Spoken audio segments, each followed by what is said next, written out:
Victoria will remain Australia's most indebted state, despite major cuts to health, education and big projects in this year's budget. The state is expected to be $190 billion in the red in just 4 years.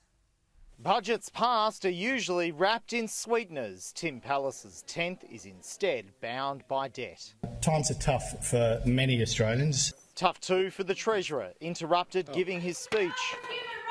Order. Order. Clear the upper gallery. Net debt is still rising, once below $40 billion when Tim Pallas took the books. In 4 years' time, it's forecast to reach nearly $190 billion. Treasurer, let's talk about debt. $187.8 billion by 2028. I think I asked you a similar question in this very room 4 years ago. How long is that going to take our grandkids to pay off? Well, the first thing, I'm glad you're worried about grandkids. I didn't think you were that old, Simon, but 30.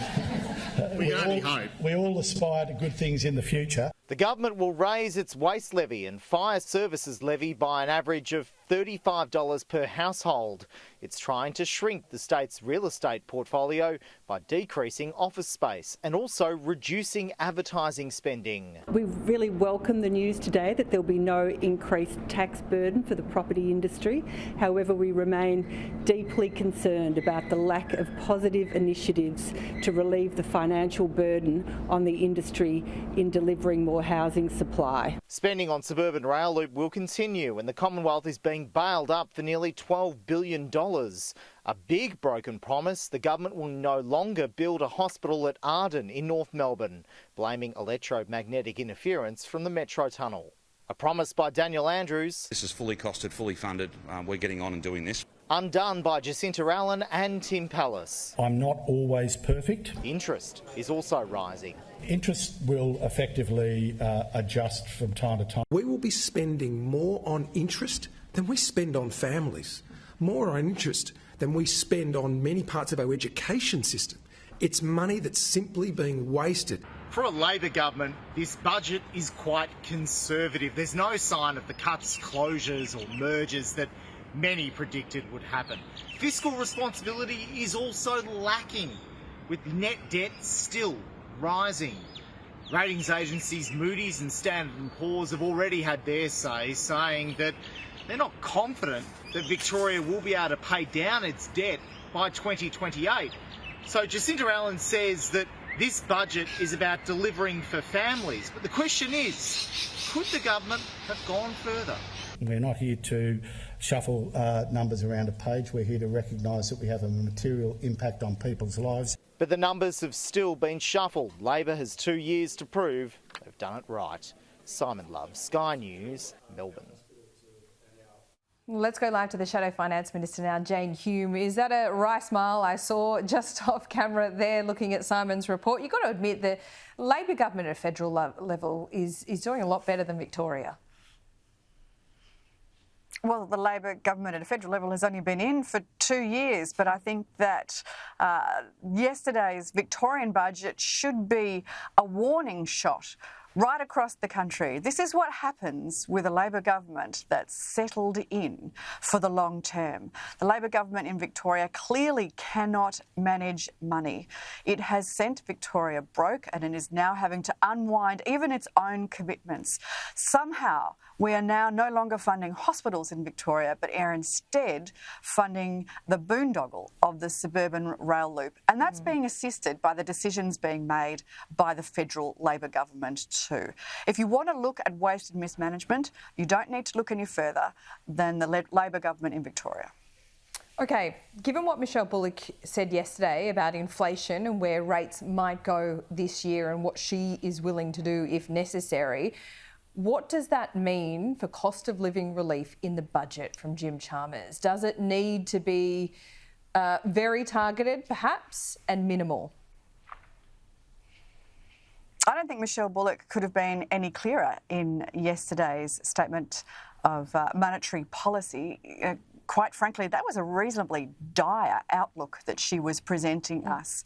She was saying that inflation is going to stay higher for longer, which means that interest rates stay higher for longer, that growth forecasts are flat, that real wages are flat, that productivity has gone backwards. These are the real concerns for Jim Chalmers now, and they will be tested in this upcoming budget, which is why the Coalition has been calling on Jim Chalmers to restore fiscal responsibility and honesty in this budget. Use those guardrails that were always a feature of Coalition budgets to make sure that you spend within an envelope. Aim for a structural surplus, not just a windfall surplus. Tame inflation and restore our standard of living, and then restore opportunity and reward for effort so that small businesses can thrive, so that families can get ahead. These are the tests for Jim Chalmers in the budget next week. Let's see if he can meet them. From the sounds of things, from the announcements that we've had up until now, it's all been about the spend. There's been very little about the save. Any save that they have announced has been, simply, it hasn't been structural. It's simply been over 1 year. That's a real concern, I think, that they haven't made those hard decisions. The surplus that all the pundits are expecting is clearly being driven by two things. It's being driven by bracket creep and it's being driven by high commodity prices. That's the hard work of other people, not the hard work of a Labor government to get the budget in, put it under control, to rein in their spending ambitions and to tame inflation. So you'll support spending cuts?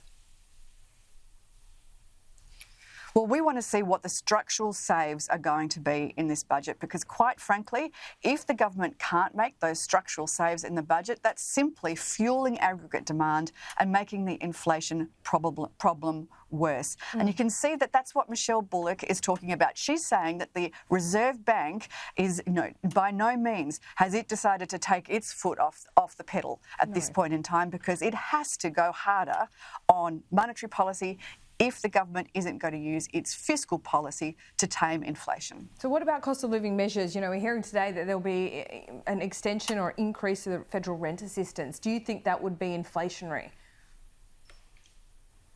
Well, potentially so. I mean, again, this is simply a Band-Aid on a bullet hole. The best way that you can reduce prices, the best way that you can reduce rents, the best way that you can reduce the cost of going to the supermarket or paying your energy bills is to get inflation under control. So what is the government doing to tame inflation? So far, it only seems to provide subsidies, which is essentially dealing with the symptoms, not the cause. We want to see the government deal with the cause of inflation because that's the only sustainable way to bring the cost of living down for all Australians. Jane Hume, thank you for your time.